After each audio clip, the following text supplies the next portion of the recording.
Bonjour à toutes et à tous et bienvenue dans ce deuxième épisode de notre série dédiée à la formation Manager les équipes avec agilité.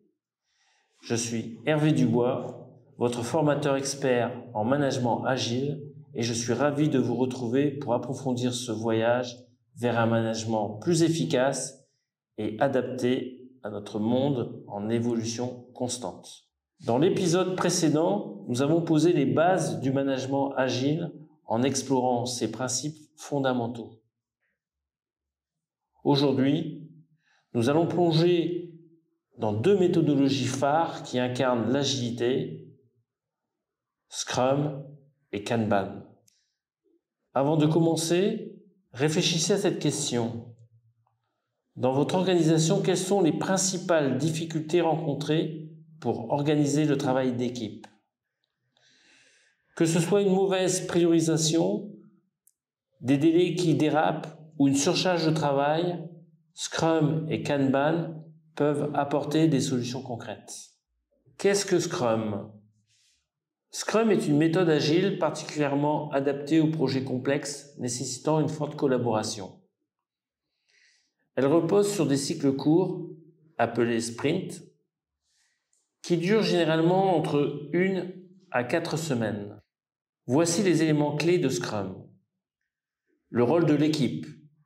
Dans Scrum, il y a 3 rôles principaux. Le Product Owner, qui définit les priorités, le Scrum Master, qui facilite le processus, et l'équipe elle-même, qui exécute les tâches. Le backlog, c'est la liste des tâches à accomplir, priorisées selon leur importance. Les sprints, chaque sprint se termine par une livraison fonctionnelle ou un incrément du produit permettant ainsi des ajustements rapides.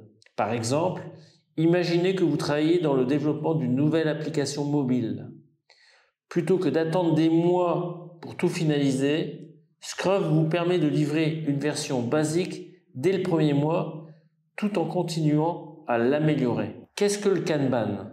Contrairement à Scrum, Kanban est une méthode beaucoup plus fluide et visuelle. Elle repose sur un tableau divisé en colonnes qui représente les étapes du processus de travail comme à faire, en cours, terminé.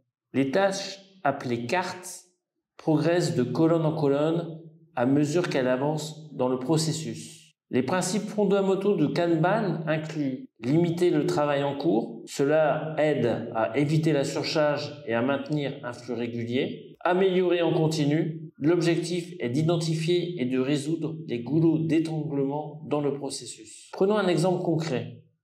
Imaginez que votre équipe gère des demandes de service client. Avec Kanban, chaque demande devient une carte et vous pouvez facilement voir où se trouvent les blocages et prioriser les tâches urgentes. Scrum ou Kanban, quelle méthode choisir? La réponse dépend de vos besoins. Si votre projet nécessite des livraisons rapides avec des étapes bien définies, Scrum est idéal. Si vous souhaitez une gestion plus flexible et continue des tâches, Kanban est la solution parfaite. Dans certains cas, les deux méthodologies peuvent être combinées. Par exemple, vous pourriez utiliser Scrum pour vos projets de développement et Kanban pour gérer les tâches quotidiennes. Et voilà, nous avons fait le tour de Scrum et Kanban, deux piliers des méthodologies agiles. Que vous choisissiez l'une ou l'autre, l'objectif reste le même.